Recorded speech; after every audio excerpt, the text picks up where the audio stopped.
Hi guys, आज हम पढ़ेंगे बात पित्त कफ के वृद्धि और क्षय के लक्षण अष्टांग हृदय के अनुसार।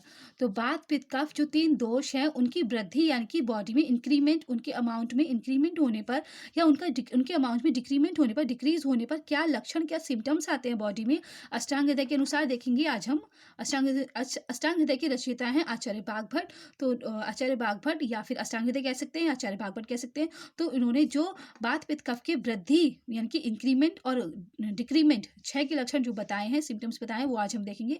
गाइस, इससे पहले जो चैनल पर वीडियोस अपलोड की हैं उनमें दोषों की त्रिविध गति आचार्य चरक के अनुसार और रोगों के त्रिविध कारण आश्रय उनका आत्मरोग का आश्रय है, यानी दोष रोग का मूल कारण और जठराग्नि पर दोषों का प्रभाव आचार्य चरक के अनुसार, सुश्रुत के अनुसार, बागभट्ट के अनुसार, प्राकृत विकृत बात पित्त कफ के कर्म और जठराग्नि की विकृति से होने वाले रोग और देह प्रकृति और कोष्ठ के प्रकार और रसादी धातुओं के क्षय वृद्धि के वर्णन आचार्य चरक, आचार्य सुश्रुत, आचार्य बागभट्ट के अनुसार और चिकित्सा के चतुष्पाद और आयुर्वेद के 8 अंग एवं उनका क्रम और बात पित्त कफ के वर्णन, उनके गुण, स्थान, कर्म और उनके प्रकार प्रकार के गुण और कर्म, स्थान और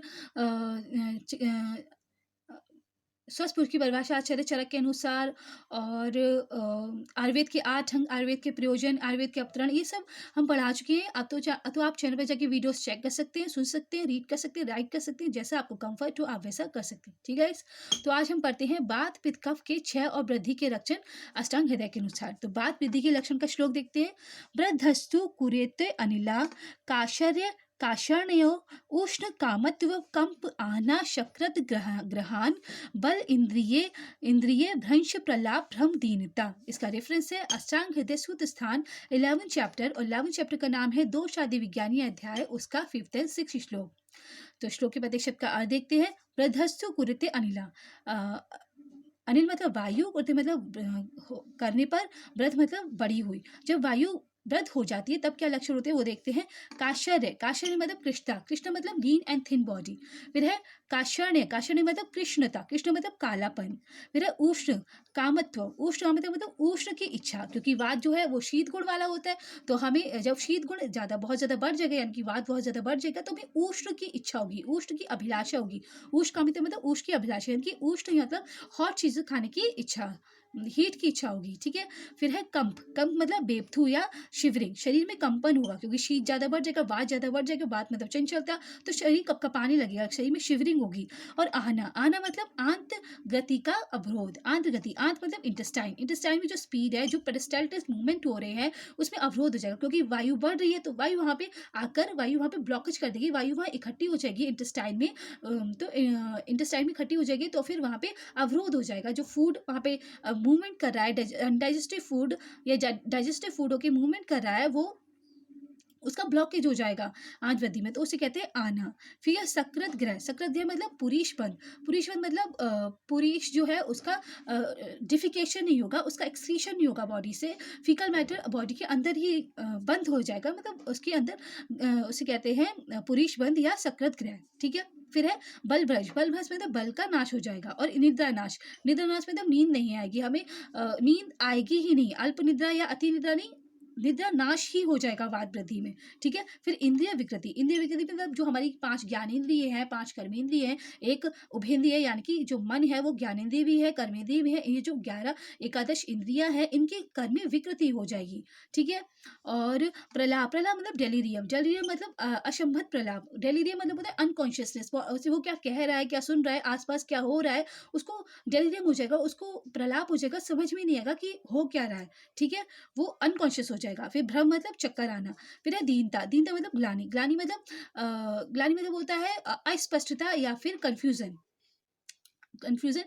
या फिर बेहोशी भी कह सकते हैं। तो उसको ऐसे दीनता, बेचारा सा हो जाएगा वो। तो ये कब होगा, जब वात बहुत ज्यादा बढ़ जाएगी। अब देखते हैं पित्त वृद्धि के लक्षण। पित्त की वृद्धि के लक्षण क्या है। पित्त विट मूत्र नेत्र त्वक क्षुत त्रंग दाह अल्प निदता पित्तम। तो पित्त के बढ़ने पर मल यानी कि फीकल मैटर, मूत्र मतलब यानी कि यूरिन, और नेत्र मतलब आईज, और त्वक मतलब त्वचा यानी कि स्किन, इसमें पीतता आ जाएगी, पीत मतलब येलोइशनेस आ जाएगी। तो मल यानी कि फीकल मैटर, मूत्र मतलब यानी कि यूरिन, और नेत्र मतलब आईज, और त्वक मतलब जो हमारा स्किन है उसमें येलोनेस आ जाएगी, और क्षुत मतलब बुभुक्षा, शुद्ध मतलब हमें बहुत ज़्यादा हंगर एपेटाइट हमारी बढ़ जाएगी और थोड़ा मतलब पिपासा भी बढ़ जाएगी और दाह मतलब बर्निंग सेंसेशन होंगे, संताप होगा बॉडी में और एवं अल्प निद्रा यानी कि अल्प निद्रा निद्रा जो होगी आएगी लेकिन कम आएगी। तो ये पित्त वृद्धि से होता है अल्प निद्रा और निद्रा नाश होता है वात वृद्धि से। वात वृद्धि में निद्रा आती ही नहीं है और पित्त वृद्धि में अल्प निद्रा हो जाती है। ठीक है, फिर ये पित्त वृद्धि के लक्षण है। अब देखते हैं कफ वृद्धि के लक्षण। कफ में श्लेष्मा श्लेष्मा अग्नि सदन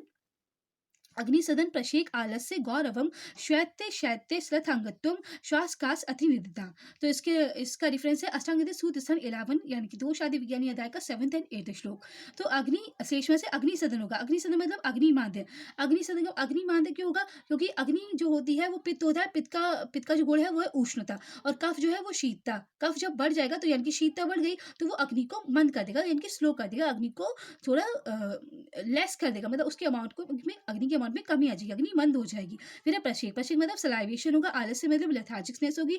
गौरव मतलब गुरुता होगी। श्वेत मतलब शीतलता। श्वेत मतलब होता है सफेदी।